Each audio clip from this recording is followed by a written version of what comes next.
राज्यातील वातावरण हे सातत्यानं आता बदलत चाललेलं आहे. कधी ऊन, कधी वारा, कधी अवकाळी पाऊस अशा पद्धतीचं आता हे वातावरण होत चाललंय.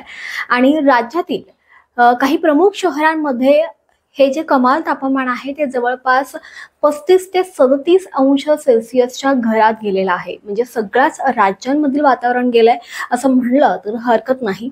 कारण उन्हाचा जो तडाखा आहे तो आता जाणवू लागलेला आहे. उन्हाचे चटके जाणवू लागलेले आहेत. राज्यातच एकंदरीतच आता उकाडा जो आहे तो जास्तीत जास्त जाणवू लागलेला आहे. मुंबईचं म्हणायला गेलं तर 16 मार्च रोजीच म्हणजेच की आज जर का किमान तापमान आपण बघितलं तर 20 ते 22 अंश सेल्सिअस आहे आणि कमाल तापमान हे 30 अंश सेल्सिअस आहे. मात्र हेच तापमान उद्या म्हणजेच की 17 मार्च रोजी कमाल तापमानामध्ये वाढ होण्याची शक्यता हवामान खात्यानं वर्तवलेली आहे. म्हणजेच मुंबईचं 17 मार्च रोजी किमान तापमान हे 22 अंश सेल्सिअस असणार आहे. मात्र कमाल तापमानात वाढ होऊन ते जवळपास 35 ते 36 अंश सेल्सिअस पर्यंत जाण्याची शक्यता आहे. त्यामुळे आता मुंबईकर खरोखरच उकाड्यानं हैराण झालेत असं म्हणायला हरकत नाहीये. पुण्याचं बघायला गेलं तर किमान तापमान हे 14 अंश सेल्सिअस असणार आहे, तर कमाल तापमान हे 34 अंश सेल्सिअस असणार आहे.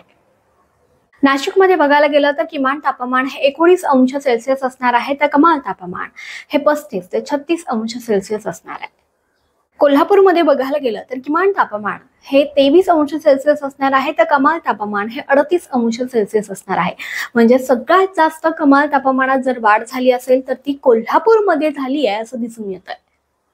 त्यानंतर छत्रपती संभाजीनगरमध्ये बघायला गेलं तर किमान तापमान हे 20 अंश सेल्सिअस असणार आहे, तर कमाल तापमान हे 37 अंश सेल्सिअस असणार आहे. म्हणजेच एकंदरीतच मराठवाडा झालं, पश्चिम महाराष्ट्र झालं, या भागामध्ये कमाल तापमानामध्ये दिवसेंदिवस वाढ होत चालली असं दिसून येत आहे. सगळ्यात जास्त जर का कमाल तापमानात वाढ झाली असेल तर ते कोल्हापूर आणि छत्रपती संभाजीनगर आहे. पण या उलट चित्र मात्र विदर्भात दिसतंय. कारण विदर्भात अवकाळी पाऊस, गारपीट, वादळी वाऱ्यासह पावसाची शक्यता हवामान खात्यानं वर्तवलेली आहे.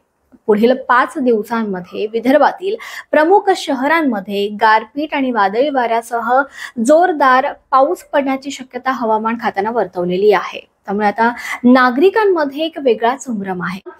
विदर्भातलं प्रमुख शहर म्हणजे नागपूर मधलं किमान आणि कमाल तापमान बघायला गेलं तर किमान तापमान हे 20 ते 21 अंश सेल्सिअस असणार आहे, तर कमाल तापमान हे 37 अंश सेल्सिअस पर्यंत असणार आहे. राज्यातील सगळ्याच शहरांमधील बदलणारं हे सातत्याने बदलणारं हवामान पाहता, वातावरण पाहता, त्यात आता अवकाळी पाऊस आणि गारपिटीची दिलेली शक्यता, हवामान खात्याने दिलेली शक्यता पाहता बळीराजाला सुद्धा आता आपल्या पिकांची काळजी घेण्याची गरज आहे असंच दिसून येत आहे. त्याचसोबत सगळ्यांना आपल्या तब्येतीची काळजी घेणं सुद्धा तितकंच महत्वाचं आहे. कारण आता पुन्हा एकदा अवकाळीचा जो फेरा आहे तो आता या कडक उन्हानंतर सुरू झालेला आहे. कारण सकाळी कडक ऊन, संध्याकाळी थंडी असं वातावरण झाल्यानंतर आता पुन्हा सकाळी कडक ऊन आणि आता अवकाळी पाऊस आणि गारपीट अशा पद्धतीचं काहीतरी वातावरण तयार झालेलं आहे.